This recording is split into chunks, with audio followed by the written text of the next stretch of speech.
British ভারতের ইতিহাসে যে কয়েকজন নারী ব্রিটিশদের বিরোধী আন্দোলনের সাথে জড়িত ছিলেন তাদের মধ্যে একজন দেবী চৌধুরানী, যাকে বাংলার দস্যু রানীও বলা হয়। ইংরেজদের রাজত্বকালে রাজস্ব আদায়ের সময় তাদের অত্যাচারে কৃষক এমনকি জমিদাররাও অতিষ্ঠ হয়ে ওঠে।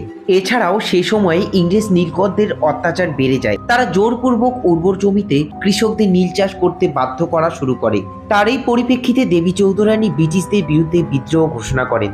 কিন্তু কে এই দেবী চৌধুরানী, কি তার পরিচয়? তিনি ছিলেন ব্রাহ্মণ পরিবারে বৃত্তিহীন বিবাহিত এক মেয়ে, নাম তার প্রফুল্ল। বিয়ের পরেই তার শ্বশুর তাকে অপবাদ করে তাড়িয়ে দেন এবং জীবিকা নির্বাহের জন্য চুরি ডাকাতি করতে বলেন।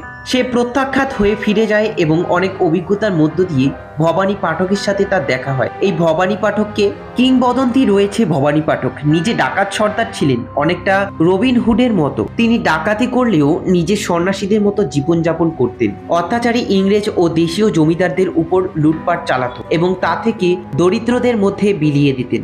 ভবানী পাঠক তাকে শিষ্য হিসাবে গ্রহণ করেন এবং দীর্ঘ 5 বছর গণিত, দর্শন, বিজ্ঞান ও কুস্তি শিক্ষায় শিক্ষিত করেন।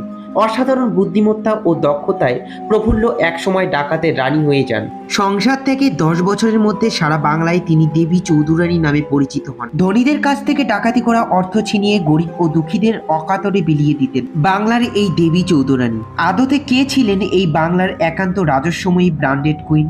একটি সাধারণ মেয়ের প্রতিবাদের কাহিনী হিসাবে বঙ্কিমচন্দ্র চট্টোপাধ্যায় 1884 সালে দেবী চৌধুরানী উপন্যাসটি রচনা করেন। ইংরেজরা তাদের চিঠিপত্রে যে দেশপ্রেমিক ও মুক্তিযোদ্ধাদের ফকির সন্ন্যাসী না বলে বলতেন লুট্তু রাজকারী। এই মুক্তিযোদ্ধাদের একজন ছিলেন এই মহর্ষি নারী, অথচ তার কথা, প্রামাণ্য, দলিল ইতিহাসে সেভাবে পাওয়া যায় না।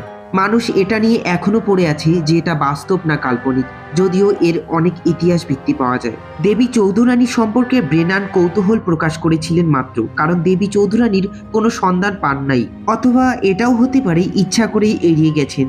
সময়ের স্রোতে দেবী চৌধুরানীর স্মৃতি যতই ফিকে থাক না কেন, অন্যায়ের বিরুদ্ধে তার সংগ্রামের স্বর্ণালী ইতিহাস বয়ে যাবে প্রজন্ম থেকে প্রজন্ম।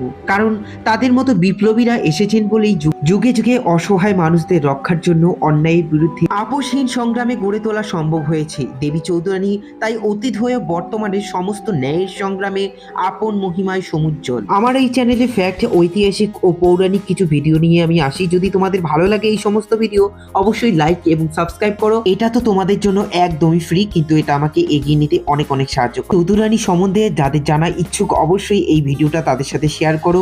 আজকের মতো আসি, টাটা, সবাই ভালো থেকো। দেখা হচ্ছে সামনের নতুন ভিডিওতে।